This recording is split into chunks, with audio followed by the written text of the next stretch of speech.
अस्सलाम वालेकुम, मैं हूँ वजिया जाहिद और आप देख रहे हैं लाइफ कोड्स। और हमारे साथ मौजूद हैं स्टूडियो में मोहम्मद राशिद मुस्तजाब। सर अस्सलाम वालेकुम, कैसे हैं आप? अल्हम्दुलिल्लाह ठीक ठाक, थैंक यू। You welcome. आज फिर हम एक बहुत इंटरेस्टिंग टॉपिक के साथ आपके पास हाजिर हैं और आज का जो टॉपिक है वो हमारी यंग जनरेशन से बहुत ज़्यादा रिलेट करता है। हमारे यूथ के बहुत सारे प्रॉब्लम्स इसी वजह से होते हैं कि वो आइडेंटिफाई नहीं कर रहे होते वो क्या चीज़ है, वो जो समझ नहीं पा रहे, वो आइडेंटिफाई नहीं कर पा रहे। उसी टॉपिक पे हम आज बात करेंगे। तो चलते हैं सर की तरफ। सर क्या आप हमें इसको आसान अल्फाज में समझाएं कि खुद एतमादी क्या चीज़ है? Very good.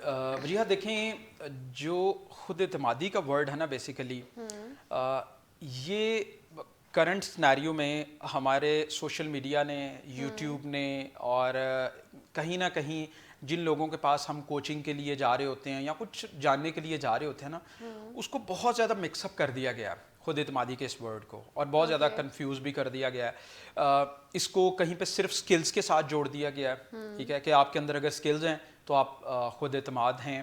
आप अगर किसी से अच्छी बात कर सकते हैं तो आपके अंदर खुद एतमादी है, ठीक है। आप अपना अगर पॉइंट ऑफ व्यू किसी को दे सकते हैं तो आपके अंदर खुद एतमादी है। ये सारी चीज़ें कहीं ना कहीं काउंट कर रही हैं।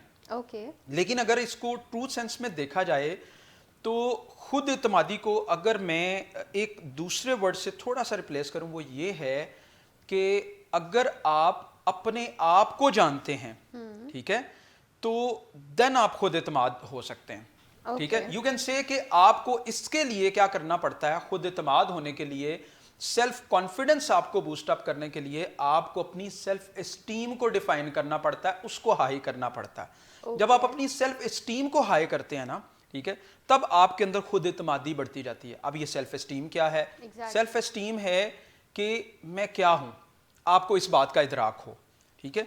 जब आप इस बात का इदराक कर लेते हैं, ठीक है, तब आपके लिए बड़ी सारी चीज़ों में वो यू कैन से के बात करना, बड़े सारे मामलात में अपनी राय देना, बड़े सारे मामलात में हाथ डालना, बड़े सारे मामलात में ये कहना कि यस आई एम एक्सपर्ट, बड़े सारे मामलात में बैक स्टेप करना कि no I am not expert, ये सब कुछ आसान हो जाता है जब आप अपने आप को पहचानते हैं। जब आप अपनी सेल्फ एस्टीम को आहिस्ता आहिस्ता हाई करने लगते हैं अपने आप को जान के, ठीक है, तो आपका जो कॉन्फिडेंस लेवल है वो भी हाई होना शुरू हो जाता है। सो मैं इस चीज़ को कुछ इस तरह से देखता हूँ।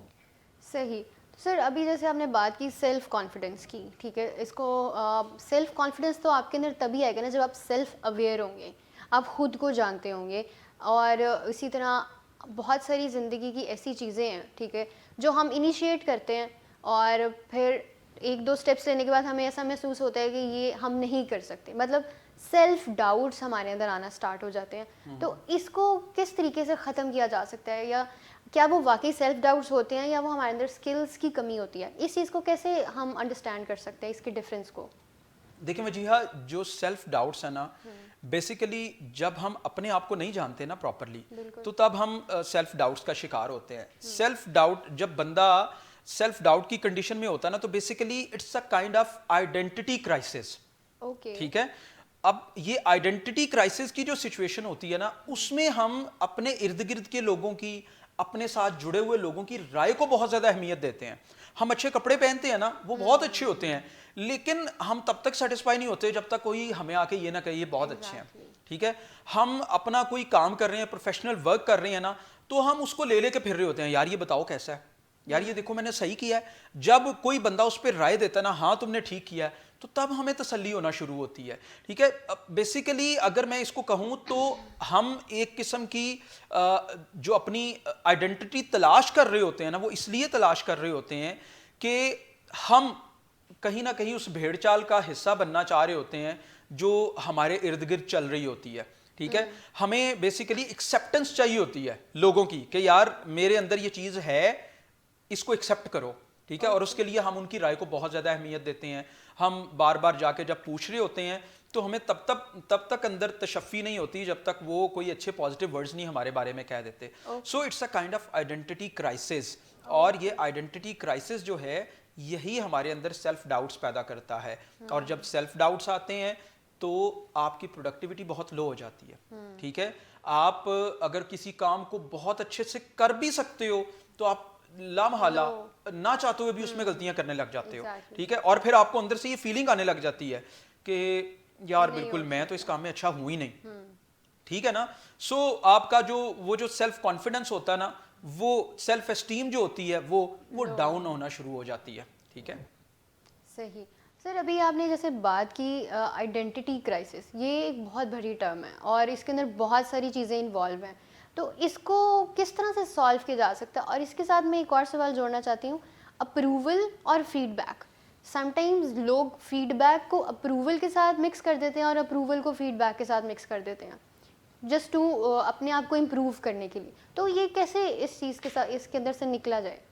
भैया इस सवाल के जवाब में ना मैं आपको एक बहुत मज़ेदार सा वाकया सुनाने लगा हूँ। जी। आपको चार्ली चैपलिन का नाम तो आपने सुना होगा। बिल्कुल। कहा जाता है कि एक दफ़ा चार्ली चैपलिन जो है ना वो टूर पे कहीं निकले हुए थे, तो उन्होंने ना कहीं एक बड़ा सा होर्डिंग बोर्ड लगा हुआ देखा कि Charlie Chaplin look alike contest. ठीक है, मतलब कि आप इसमें पार्टिसिपेट करें और जो सबसे अच्छा चार्ली चैपलिन की तरह लगेगा उसको वो विनर प्राइज दिया जाएगा। तो चार्ली चैपलिन ने सोचा कि क्यों ना मैं भी इसमें पार्टिसिपेट करूं, तो उन्होंने किसी को बताया नहीं ये भी ठीक कि मैं है। चार्ली चैपलिन हूं। ही पार्टिसिपेटेड इन दैट प्रोग्राम और सारे पार्टिसिपेंट ने परफॉर्म कर लिया और विनर कौन था? Charlie Chaplin. ठीक है, जब उन्होंने इस प्रोग्राम को विन कर लिया ना, तो उसके बाद वो कहते हैं कि मेरे दिल में ख्याल आया कि यार इनको मैं बता दूं कि मैं ही ओरिजिनल चार्ली चैपलिन हूं। ठीक है, लेकिन फिर चार्ली चैपलिन कहते हैं कि मेरे माइंड में आया कि यार मुझे बताने की क्या जरूरत है, जब मुझे पता है कि मैं ओरिजिनल चार्ली चैपलिन हूं, तो मुझे इनकी वो सेंस ऑफ अप्रूवल उसकी क्यों जरूरत है? Exactly. ठीक है, मुझे इनके फीडबैक की जरूरत ही नहीं है। ठीक है, जब मुझे पता है कि मैं चार्ली चैपलिन हूं, ठीक है, तो मैं क्यों इनसे अप्रूवल चाहूं या मैं क्यों अपनी आइडेंटिटी के ऊपर इनसे वो स्टैंप करवाऊं कि जी मुझे मानो मैं ही हूं Charlie Chaplin. So he silently quit that place. ठीक है, और रूटीन की लाइफ में आ गए। ऐसे ही देखें हमारी लाइफ में भी होता है। बेसिकली क्या होता है कि हम सेल्फ एक्सेप्टेंस जो हमारी है ना, हम उससे बहुत दूर होते हैं। Exactly. हम जो होते हैं ना ओरिजिनल, हम खुद ही नहीं मान रहे होते इस चीज को कि मैं ये हूं। ठीक है, जब हम खुद मानना शुरू कर देते हैं ना कि मैं ये हूं, तो तब हमारे लिए अपनी कमियों को और अपनी खूबियों को डिफाइन करना आसान हो जाता है। ठीक है, जब हम अपनी कमियों को डिफाइन करते हैं, वीकनेसेस को डिफाइन करते हैं, तो तब ही हम उनको इंप्रूव कर पाते हैं। देखे ना, एक चीज को हमने एक्सेप्ट ही नहीं किया कि मेरे अंदर ये कमी है, तो उसको इंप्रूव कैसे करेंगे?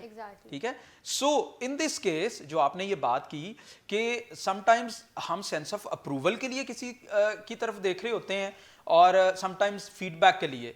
Feedback is a good thing. आप परफॉर्म करते हो, लोगों से पूछते हो कैसा परफॉर्म किया, लोग आपको बताते हैं। ठीक है, लेकिन आपको अंदर से भी पता होना चाहिए कि आया ये फीडबैक की जो बात मुझे कही जा रही है ये वाकई सही भी है कि नहीं। ठीक है, ठीक है, तो यहाँ पे एक मसला यहाँ पे ये भी आता है कि लोग समटाइम्स फीडबैक को भी प्रॉपर्ली परसीव नहीं करते, उसको नहीं समझ पाते, तो अपने आप को सेल्फ डाउट का शिकार कर लेते हैं। ठीक है, जिससे ऑब्वियसली सेल्फ एस्टीम उनकी लो होती जाती है और जो कामयाबी जो वो अपनी लाइफ में अचीव करना चाह रहे होते हैं वो दूर होता जाता है। सही। तो जैसे अभी आपने कहा ना कि फीडबैक और अप्रूवल, तो इन दोनों का ताल्लुक आपकी इनर फीलिंग से। अगर आपको फीडबैक के बाद एक स्ट्रॉन्ग फीलिंग है और आप फीडबैक ले रहे हैं तो इट्स पॉजिटिव थिंग, लेकिन अगर आप अंदर से नहीं महसूस कर पा रहे उस चीज़ को और आप लोगों से पूछ के अप्रूवल लेके अपने आप को खुद मुतमईन करना चाह रहे हैं, तो this is also self identification कि आप खुद कहाँ पे स्टैंड कर रहे हैं।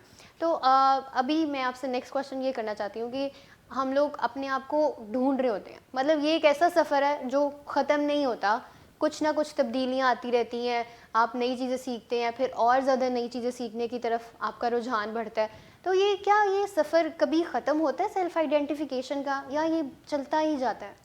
देखें, इंसानी दिमाग का जो काम है ना वो सोचना, नई चीज़ों को एक्सप्लोर करना। ठीक है, अच्छा आप अगर किसी इंसान को एक जंगल तक महदूद कर देंगे ना, ठीक है, तो उसको बाकी सारी दुनिया का पता ही नहीं होगा। पैदा होने के बाद आपने उसको जंगल में छोड़ दिया, तो ऑब्वियसली उसके लिए सारी दुनिया वही एक जंगल है। ठीक है, दरख्त, वहां पे जानवर, वो जो कोई नदी नाला जो भी है, उसके लिए सारी दुनिया वही है। ठीक है, अच्छा जब आप उसको उस जंगल से निकालते हैं ना, वो दूसरी जो उस जंगल के बाहर दुनिया उसको देखना शुरू करता है, तो उसका वो जो दिमाग है ना, वो अपने ओरिजिनल फंक्शन की तरफ आना शुरू कर देता है। नई चीजें देखना, एक्सप्लोर करना, सीखना शुरू कर देता है। ठीक है। सो उससे क्या होता है कि उसको पता चलता जाता है कि यार मेरे अंदर तो और भी एबिलिटीज हैं। एग्जैक्टली। ठीक है ना।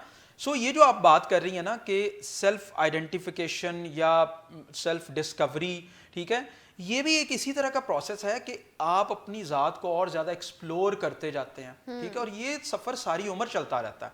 हाँ, इसके कुछ बेसिक पैरामीटर्स होते हैं। ओके। ठीक है, जो कि सारी सारी उम्र नहीं बदलते। ठीक है। और उन्हीं पैरामीटर्स को आपने डिफाइन करना होता है अपनी सेल्फ एक्सेप्टेंस की स्टेज के ऊपर। ठीक है। आपने जो आपकी जो वैल्यूज हैं उनको डिफाइन करना होता है। ठीक है। आपने अपने लाइफ के पर्पसेस जो हैं, ठीक है, जिनको आप you can say long term goals भी कह सकते हैं, आपने उनको डिफाइन करना होता है कि यार मुझे यही करना है। आपने अपने बिहेवियर से रिलेटेड कुछ लिमिटेशंस को डिफाइन करना होता है। ठीक है। आपने अपने रिलेशनशिप से रिलेटेड कुछ चीज़ों को डिफाइन करना होता है। ये वो चीज़ें हैं जो बेसिक्स हैं। कहीं आप इन बेसिक्स को डिफाइन करते हो और इन्हीं बेसिक्स को बेस बना के आप लाइफ के नए एवेन्यूज, नई चीज़ें जो हैं वो एक्सप्लोर करते जाते हो। ठीक है। और वो आपकी अपनी जो सेल्फ डिस्कवरी है उसका पार्ट बनती जाती हैं। सो ये कोई रुकने वाला प्रोसेस नहीं है, इट्स अ कॉन्टिन्यूअस थिंग। सही। तो thank you so much sir. अगर मैं इस टॉपिक को आज कंक्लूड करूं तो self identification, self awareness, self confidence, ये सारी चीज़ें सेल्फ से रिवॉल्व करी हैं। तो जितना हम खुद को जानेंगे, जितना हम अपने आप को खुद से डायरेक्शंस देंगे, हम अपने अपने अंदर झांक के देखेंगे कि हमें हमारा गोल क्या है, हमारा पर्पस क्या है, हमारी वीकनेसेस क्या हैं, हमारी स्ट्रेंथ्स क्या हैं, और ये इंसान खुद ही अपने अंदर सबसे अच्छे तरीके से झांक सकता है। और जितना हम उसके ऊपर वर्क करते हैं, जितना ज़्यादा हम खुद को एक्सप्लोर करते हैं, उतना ज़्यादा हमारा सेल्फ कॉन्फिडेंस एनहांस होता है, अपग्रेड होता है, और उतना ज़्यादा हम लाइफ को फुलफिलमेंट के साथ लाइवली जी पा रहे होते हैं और अपने गोल्स को अचीव कर पा रहे होते हैं। तो थैंक यू सो मच। इंशाल्लाह फिर मुलाकात होगी आपसे। अल्लाह हाफ़िज़।